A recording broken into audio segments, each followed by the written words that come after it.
আজ এত টাকা কালেকশন করা হলো, কিছু মনে না করলে জানতে পারি আপনার হাদিয়া কত টাকা? ভাইরা আমার, আলহামদুলিল্লাহ, আল্লাহ শকর। প্রথম কথা হলো যে ওয়াজ মাহফিলে বা দিনই কাজে, এমনি তো আমি ওয়াজ মাহফিলে যাই না। আপনাদের এলাকারই ভাই, কি নাম ওনার, হানিফ ভাই বোধহয়, হানিফ ভাই, উনি আমাদের অফিসে লোক পাঠাইছেন। তিনি বলতেছেন যে আমাদের অফিস থেকে লোক নাকি বলছে যে আমরা এ মাহফিল করব।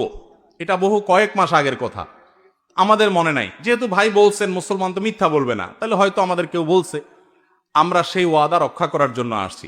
আসার ক্ষেত্রে আমি হানিফ ভাইকে আমার অফিস থেকে শর্ত দিয়ে দিছি যে মাহফিল করার পর আমাকে কোনো টাকা পয়সা, কোনো হাদিয়া দিবেন না, এই শর্তে আমি আসতে পারি। আলহামদুলিল্লাহ, ওনার সাথে আমার চুক্তি হয়েছে হানিফ সাহেবের কাছে, আমি খাবো না, কোনো হাদিয়াও নেব না। আলহামদুলিল্লাহ, আমি এখানে খানাও খাই নাই, হাদিয়াও নেব না, ইনশাল্লাহ এই চুক্তি করেই আমি আসছি।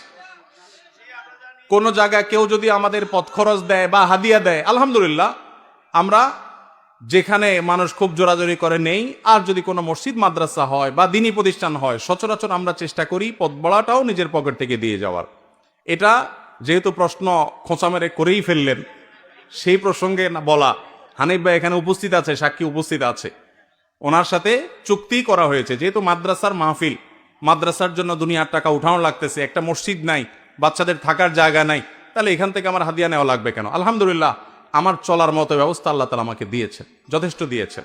অতএব আপনারা বরং মসজিদের জন্য সহযোগিতা করবেন, জমির জন্য সহযোগিতা করবেন, করবেন তো ইনশাআল্লাহ? মাদ্রাসার ছাত্রদের থাকার ভালো ব্যবস্থা যেন হয়, সেজন্য সাহায্য করবেন, ঠিক আছে না ইনশাআল্লাহ? আর আমাকে হাদিয়া দেওয়া লাগবে না, ইমাম সাহেবদের বেতন বাড়াই দিয়েন। ইমাম সাহেবদের বেতন বাড়াই দিবেন তো ইনশাআল্লাহ? ইমাম সাহেবদের বেতন বাড়াই দেওয়ার তৌফিক আল্লাহ তাআলা আমাদেরকে দান করুন। ওলামা একরাম ওয়াজ মাহফিলে যারা আসেন, তাদেরকে সম্মানজনক হাদিয়া দিবেন। আমি নিচ্ছি না, আমার আলহামদুলিল্লাহ না নিলেও চলে, এবং মাদ্রাসার মাহফিল থেকে নেই না, অন্য কেউ জোর করলে হয়তো নেই। কিন্তু যারা অন্যান্য ভাইরা আসেন, ওয়াজ মাহফিল করেন, অনেকে আছে রাতে গাড়ি অ্যাক্সিডেন্টে মাহফিল থেকে যাওয়ার সময় পুরো গাড়ি শেষ হয়ে যায়, আছে না?